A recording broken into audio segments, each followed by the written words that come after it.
Jesús enseña acerca de la oración, el Espíritu Santo, y la oración, por Ray Stedman, resulta significativo fijarse en el hecho de que, aunque Jesús no enseñó nunca a sus discípulos a predicar, sí les enseñó a orar. Una gran parte de la enseñanza acerca de la oración se encuentra en este espléndido y descriptivo pasaje, que se conoce como el discurso del aposento alto, que se encuentra del capítulo 13 al 17 de Juan y es un pasaje que está lleno de asombrosos conceptos. No conozco ninguna otra parte de la palabra de Dios que presente un mayor desafío que esta. Es un área muy amplia de misterio, belleza y gloria. No la he leído nunca, sin sentirme profundamente humilde en la experiencia. Tal vez en este lugar, más que en ningún otro, nuestro Señor nos revela el secreto único del cristianismo, ese aspecto de la vida al que se le ha llamado la vida transformada. He aquí el secreto del creyente, es una persona que no vive su propia vida, sino la de otro. O, para ser más exactos, está viviendo su vida en él. Hasta que no haya usted comprendido eso como el misterio y la clave de la vida del creyente, no se habrá graduado usted,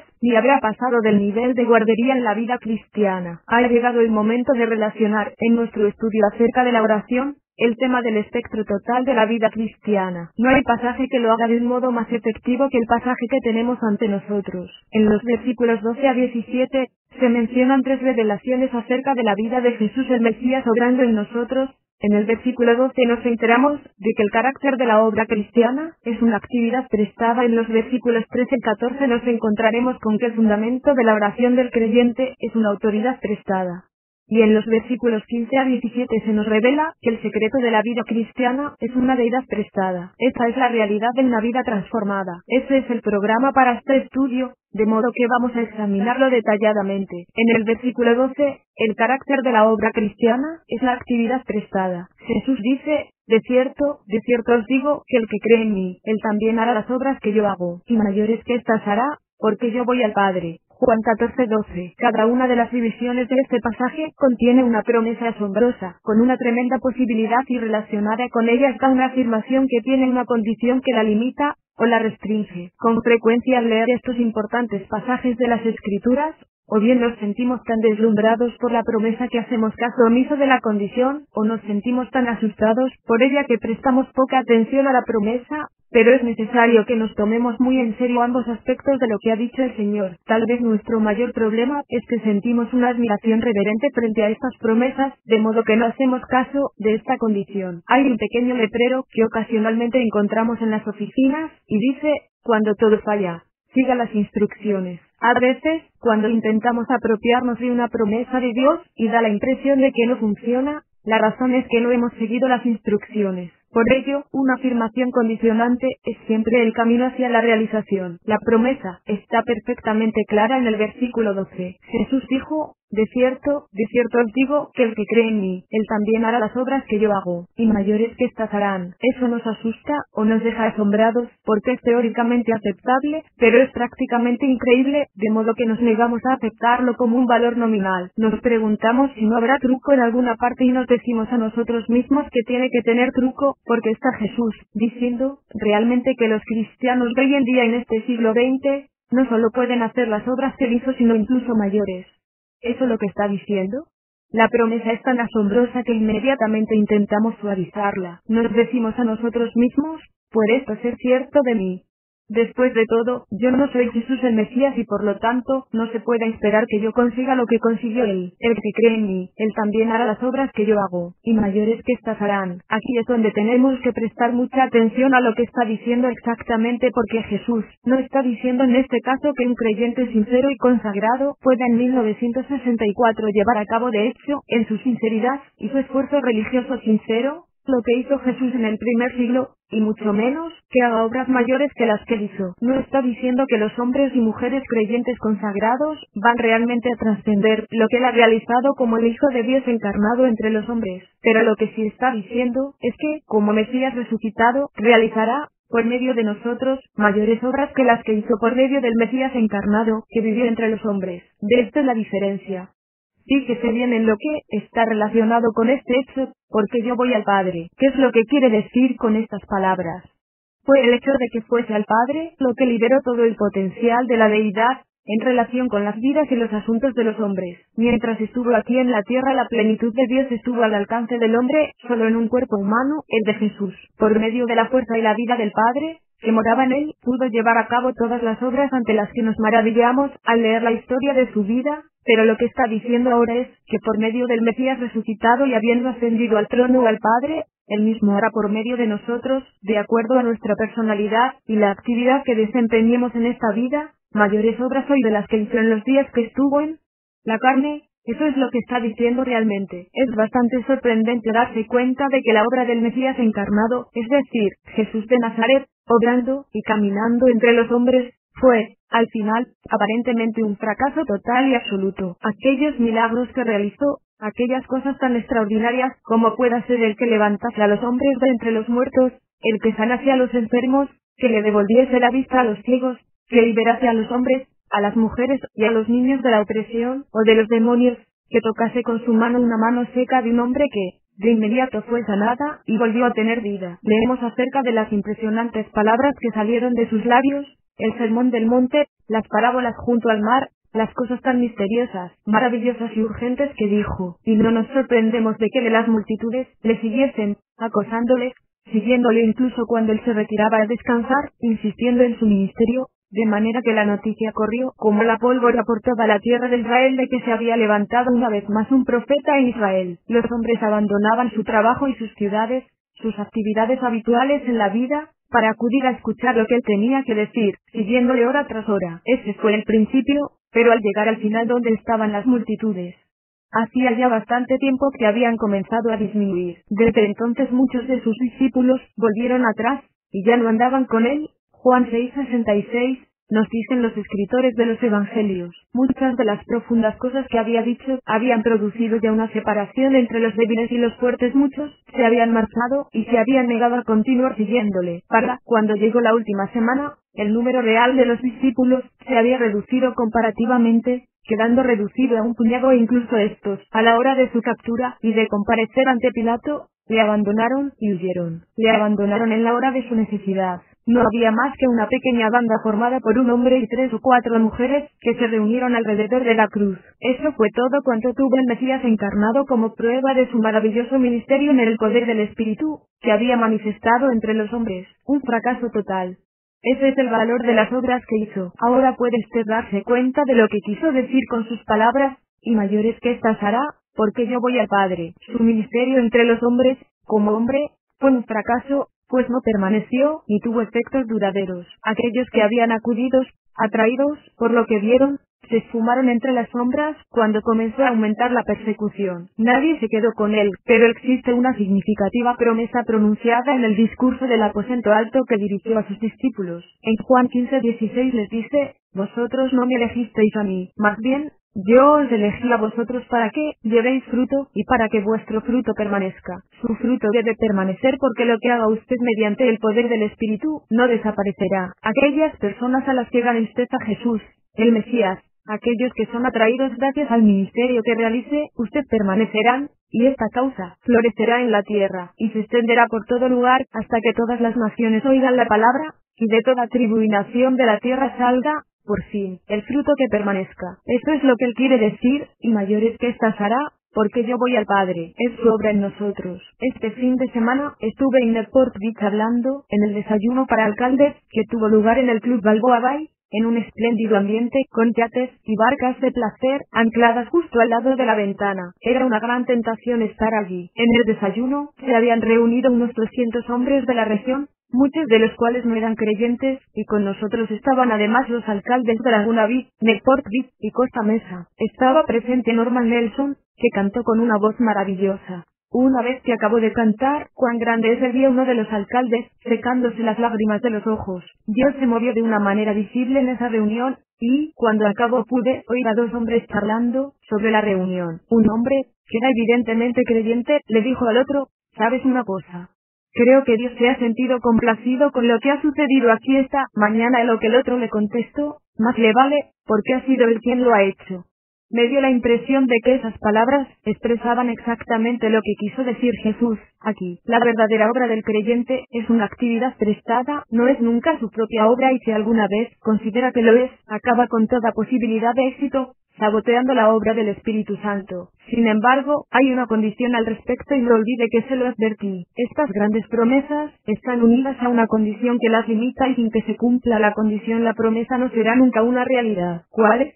El que cree en mí. Esa es la condición. Ahora bien, eso no significa el que es cristiano. Puede que diga usted yo soy creyente, lo cual significa que hace una serie de meses, o de años, que recibí a Jesús, el Mesías, como mi Señor y ahora soy creyente, pero no ese es el sentido en que usa aquí el término. No está diciendo que todo el que es cristiano, y, en ese sentido, el creyente podrá hacer estas cosas de manera automática. En este caso, usa un verbo en presente que significa el que está continuamente creyendo en mí, el que se está apropiándose, por fe, de lo que yo soy hará estas cosas. En la vida cristiana, la fe es siempre la palabra operativa. No está diciendo el que se tiene la verdad en su poder, sino el que actúa conforme a ella, es el que podrá realizar estas obras. Dios concede poder y habilidad solo a la fe, y solamente cuando lo aprendemos, se convierten estas promesas en una realidad en nuestra vida. Ese es el motivo por el que, aunque sabemos que estas promesas deben ser verdad gracias a aquel que las hizo, a pesar de ello existe lamentablemente tan poca evidencia de ellas en nuestra manera de vivir. Es debido sencillamente a que no estamos dispuestos a aceptar y a dar por buena la palabra de Dios, y esperamos que Él haga estas cosas. La esperanza es la condición mediante la cual esto se realiza. Hay otro pasaje, los versículos 13 y 14, que destaca el hecho de que el fundamento de la oración del creyente es la autoridad prestada. Y todo lo que pidáis en mi nombre, eso haré, para que el Padre sea glorificado. Si me pedís alguna cosa en mi nombre, yo la haré. Juan 14, 13 y 14. Lo que sea, cualquier cosa, yo la haré. De inmediato tenemos la impresión de que este es un concepto demasiado amplio. Si tomamos esto como algo totalmente ilimitado, como si se tratase de la lámpara mágica de Aladino, que podemos frotar y pedir cualquier cosa posible en el mundo, no hay duda alguna de que no hemos entendido, para nada, el significado de este pasaje, pues resulta, efectivamente, una interpretación demasiado amplia como para aceptarla sin reservas. Además sentimos, casi de manera instintiva, que resulta demasiado contradictoria. Si la aceptamos sin limitación alguna, de modo que vemos que va a haber problemas. ¿Qué sucede si un atleta creyente ora para que el cielo esté despejado y un granjero creyente pide que llueva? ¿Cuál de los dos gana? Cuando nuestro amigo, el señor Hendrix, siendo aún un joven soltero en la facultad, conocía a una joven cuya madre le había echado el ojo y llegó a sus oídos que esta mujer le había comentado a algunos amigos que estaba orando para que yo me convirtiese en su yerno. Recuerdo cómo el señor Hendrix hacía una pausa y nos decía, de modo altamente significativo, ¿le ha dado usted alguna vez gracias a Dios por una oración sin respuesta? No, esta promesa no puede ser una promesa que no tenga límites, sino que está condicionada. Nuestro Señor quiso decir exactamente lo que dijo, pero debemos entender lo que dice. Esta es una magnífica promesa de amplio alcance, pero lo que está diciendo es, si pedís en mi nombre esa es la condición. Eso significa, sin duda, mucho más que una fórmula mágica que se añade al final de nuestras oraciones. No hay nada tan pagano, estúpido o carente de significado como la frase esto lo pedimos en el nombre de Jesús añadido a nuestras oraciones sin la menor comprensión o sin tener en cuenta, realmente, si lo que estamos pidiendo lo hacemos en el nombre de Jesús y es algo que hacemos porque 1. Resulta tradicionalmente aceptable y 2. No entendemos lo que quiere decir en su nombre. En el nombre del Mesías, quiere decir en su autoridad, sobre el fundamento de su carácter, conforme al valor de su obra. Permítame ofrecerle un ejemplo. Todos nosotros conocemos muy bien la frase en el nombre de la ley. Los policías cumplen con su labor en el nombre de la ley. Supongamos que un policía se introduce en los barrios bajos de una ciudad a las 3 de la tarde. Ha sido llamado allí porque está teniendo lugar alguna actividad delictiva, llega a la dirección que le han dado y llama a la puerta diciendo, abran en nombre de la ley. Nadie le abre la puerta,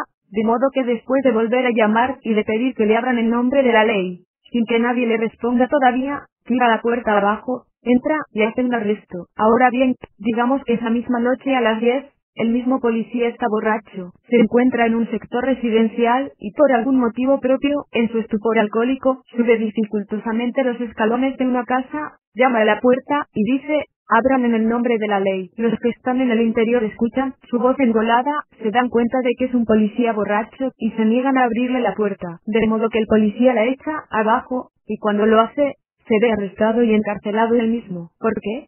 Es la misma acción y exactamente el mismo hombre, de modo que ¿cuál es la diferencia? En una ocasión lo hizo realmente en nombre de la ley, pero en la otra, fue algo que llevó a cabo fuera de la ley, a pesar de haber usado las mismas palabras. Una de ellas fue una actividad con autoridad y la otra no autorizada. Eso es lo que quiere decir Jesús. Cuando pedimos en el nombre de Jesús, debemos de pedir dentro del ámbito y del alcance de su obra y de su carácter. Todo aquello en lo que Él esté interesado, que se realice en la tierra. Nosotros, como instrumentos de su actividad, estamos participando para realizarlo. Sea lo que fuere lo que necesitéis, nos dice, pedid y se hará, sea lo que fuere. Si es una necesidad dentro de este límite, puede usted pedirlo y se hará, sin falta. Permítame dar nuevamente un ejemplo, haciendo alusión al desayuno de Newport Beach. Era mi responsabilidad dar un mensaje allí, como me sucede con frecuencia en semejantes ocasiones. Me sentí inadecuado e impotente. Me encontraba en un sector rico y afluente. Sabía que la reunión se iba a celebrar en un lugar de lo más elegante, y en semejante sector de recreo abunda, con frecuencia, una gran indiferencia religiosa. Sabía que en la reunión estarían un puñado de hombres que no se identificarían exteriormente, y de ningún modo, con la fe cristiana, y muchos de ellos serían normalmente superfluos, desarraigados, paganos modernos y del menor interés. Era una reunión desafiante, una oportunidad para hablar en el nombre de Dios a hombres que generalmente no prestarían atención, y era plenamente consciente de ese hecho. Me sentía inadecuado y al mismo tiempo me daba cuenta del tremendo desafío que representaba, y mi propia incapacidad. He aprendido, por amplia experiencia y gracias a la palabra de Dios, a reconocer que los sentimientos de incapacidad son algo excelente. Yo los recibo bien ahora, porque sé que el propósito es hacerme pedir lo que necesito. De modo que, antes de que empezase la reunión, sencillamente pedí 3 cosas.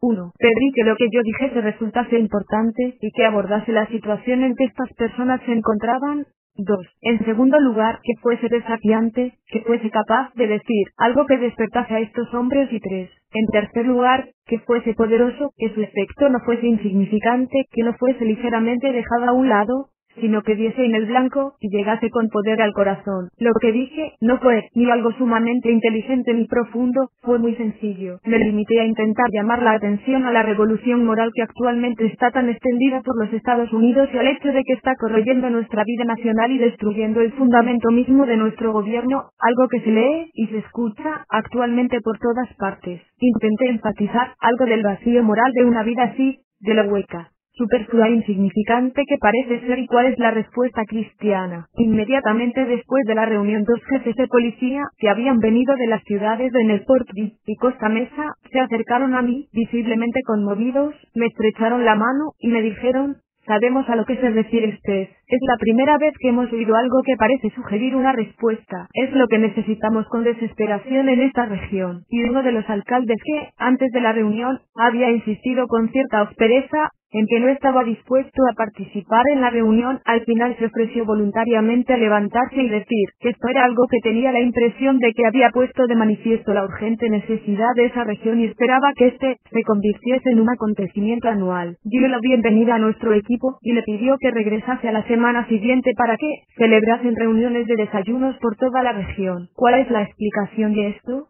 Sea lo que fuere lo que necesitéis, pedid y se os dará. Eso es todo. Si se encuentra dentro de la dirección de la participación del Mesías en los asuntos de los hombres en la actualidad, pida usted lo que necesita, y le será dado cualquier cosa.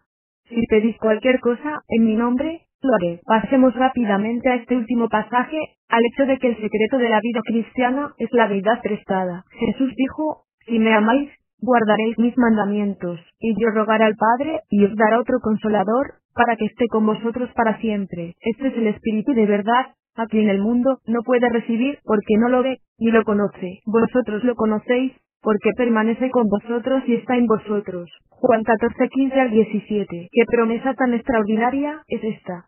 Nuestro Señor está prometiendo aquí que aquel que vendrá a morar en el corazón y en la vida de cada creyente es nada más y nada menos que Dios mismo.